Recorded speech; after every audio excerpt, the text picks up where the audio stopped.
સાધુના જીવનમાં જેથી હાથ નાખવાનું મન થાય તેથી સમજવાનું હવે આપણી કંઈક બુદ્ધિમાં ફેરફાર થયો સમજવાનું. અગ્નિમાં હાથ નાખવામાં હો વિચાર કરવા પડે ને. આ તો બ્રાહ્મણ ને સંત છે. એટલા માટે તો મહારાજે કહી દીધું કે બ્રાહ્મણ ગમે એવો હોય પણ એનો અવગુણ ન લેજો. મહારાજ ના પાડી. સ્વામિનારાયણ ભગવાને તો ના પાડી દીધી, ચોખ્ખી ના. એના જીવનમાં કદાચ સંસ્કાર સારા તમને ન દેખાય તો પૂજા ન કરજો, પણ એની નિંદા કુથલીમાં પડતા નહીં, કારણ કે એ મારા જન્મ આવેલા ઉત્તમ કુળના એ બ્રાહ્મણો છે. તો એનું સત્કર્મ કંઈક આખું અલગ હે. તમે એમાં હાથ ન નાખજો, ડાજી જાશો. ના જ પાડી દીધી. સંત અને બ્રાહ્મણ એ તો અગ્નિનું સ્વરૂપ છે, અને પાછા એ સાધક છે.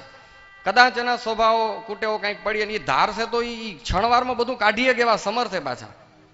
હવે આપણે એનામાં દોષ પરઠ્યો ને ત્યાં તો એને દોષ કાઢી નાખ્યા ને આપણા મગજમાં તો એમ જ પડ્યું તું આવા હે, પણ એ નિર્દોષ થઈ ગયા હોય ત્યારે આપણે તો એને દોષિત જ દેખતા હોય. એટલે સ્વામિનારાયણ ભગવાને કીધું કે ક્યારે પણ બ્રાહ્મણ કે સંત એનો અવગુણ લેવો જ નહીં. ના પાડી દીધી ચોખ્ખી. એના જીવનમાં કોઈ દિવસ હસ્તક્ષેપ કરજો જ નહીં. આપણે સત્સંગીઓ જાણી જ છીએ કે જેતલપુરમાં કેટલી ભૂદોએ અનડાઈઓ કરી, પણ સ્વામિનારાયણ ભગવાને તો લાડવા જ જમાડ્યા. તો વર્ણાનામ શ્રેષ્ઠ હોય બ્રાહ્મણો, બસ દક્ષિણાઓ દો, જમાડો હોય. એ તો સ્વભાવ ઉપરનો હોય. બાકી ઈ જીવને બ્રાહ્મણને ઘરે જે જન્મ મળ્યો ને જીવ બહુ ઊંચો જ છે. આ તો ઉપરથી માયાની ધૂળ થોડીક જામી, એથી કરીને કોઈ ખરાબ થતો નથી. બહુ એના સત્કર્મ હોય ત્યારે જ બ્રાહ્મણને ઘરે જન્મ મળે. બહુ જન્મોના પુણ્ય હોય ત્યારે એને સાધુ થવા મળે. હો, આ સાધુ થવું સહેલું નથી. તમને ટ્રાય કર્યો તો કરો લ્યો. મહિનો ટ્રાય કરો, હાલો.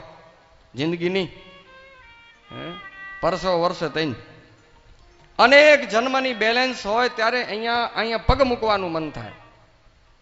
અનેક જન્મના સત્કર્મો ત્યારે બ્રાહ્મણને ઘરે જન્મ મળે છે.